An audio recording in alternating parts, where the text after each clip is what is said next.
ভোরের সূর্যোদয়ের সঙ্গে যখন ধীরে ধীরে মুছে যায় রাতের আঁধার, তখন সবুজ ঘাসের পাতায় আর ধানের ডগায় ঝুলে থাকা শিশির বিন্দুগুলো ঝলমল করে ওঠে মিষ্টি রোদে। চারিদিকে ছড়িয়ে পড়ে কুয়াশার মায়া। রাস্তায়, মাঠে আর গাছের পাতায় ভেজা ছোঁয়া যেন প্রকৃতি জানিয়ে দিচ্ছে দরজায় কড়া নাড়ছে শীত। সন্ধ্যা নামলেই নামছে ঘন কুয়াশা, যা ভোর পর্যন্ত থাকে। সকাল ৭টা পর্যন্ত হেডলাইট জ্বালিয়ে চলছে যানবাহন। কুয়াশায় আচ্ছন্ন হয়ে পড়ছে চারদিক। এ দৃশ্য এখন নিয়মিত দেখা মিলছে উত্তরের জেলা ঠাকুরগাঁয়ে। দেশের অন্যান্য জায়গায় যখন শরতের রেশ কাটেনি, তখন এখানকার মানুষ হেমন্তের সঙ্গে আগাম শীতকে বরণ করে নিচ্ছে। হিমালয়ের কাছাকাছি অবস্থানের কারণে প্রতি বছরই ঠাকুরগাঁয়ে শীত নামে একটু আগে। এবারও ব্যতিক্রম নয়। ভৌগোলিক বৈচিত্র্য আর ঋতু পরিবর্তনের ছোঁয়ায় প্রকৃতি এখন শীতের ছোঁয়ায় ঢেকে যাচ্ছে। আমার ঠাকুরগাঁত কয়দিন ধরে যে শীত পড়ছে, এই শীতর রাত করে যে প্রথম সন্ধ্যা হচ্ছে, সেই প্রথম সন্ধ্যাত কিন্তু শীত কম করে, কিন্তু যেগুলা ভোর আসে সেগুলা কিন্তু শীতে কম্বল কাঁথা এগুলা ঢাকা লিবা হচ্ছে, ঠান্ডা করছে প্রচুর। আগুত কিছুদিন আগুত ফ্যান দিচ্ছি না, এলা ফ্যান দিলেও ফ্যানও দেওয়া যায় না, যে ঠান্ডা। প্রতিদিন সকালবেলা বড় মাঠে হাঁটতে আসি এবং আগের আবহাওয়া থেকে বর্তমানে আবহাওয়া অনেক পরিবর্তন হয়েছে এবং ঠান্ডা প্রভাব বেড়েছে এবং প্রতিদিন হাঁটতে আসি ঘাসের মধ্যে ভিজা থাকতেছে কুয়াশা ইসেতে এবং আগের থেকে অনেক ঠান্ডার প্রভাব বেড়েছে।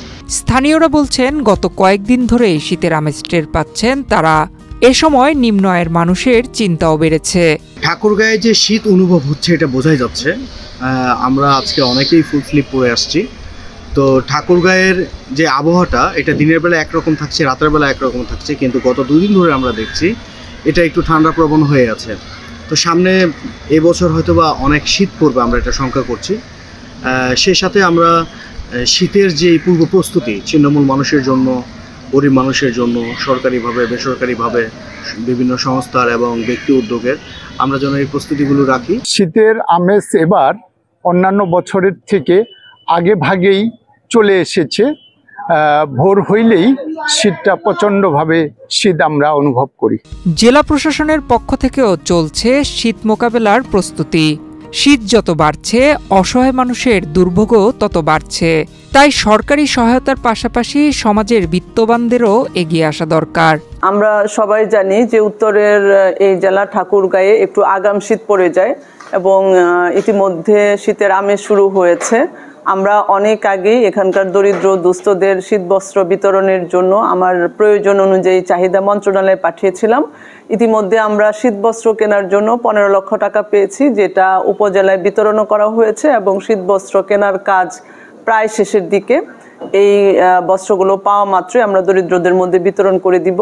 এরপরেও যদি আরও প্রয়োজন হয়, সেখানে স্থানীয় পর্যায়ে আমাদের কিছু ক্রয়ের সক্ষমতা রয়েছে, সেই টাকা দিয়ে শীতবস্ত্র কিনে গরিবদের মধ্যে বিতরণ করা হবে। ভোরের শিশির, সূর্যের কোমল আলো আর প্রকৃতির কুয়াশাচ্ছন্ন চাদর এখন ঠাকুরগাঁওবাসীর দিন শুরু করছে নতুন অনুভূতিতে।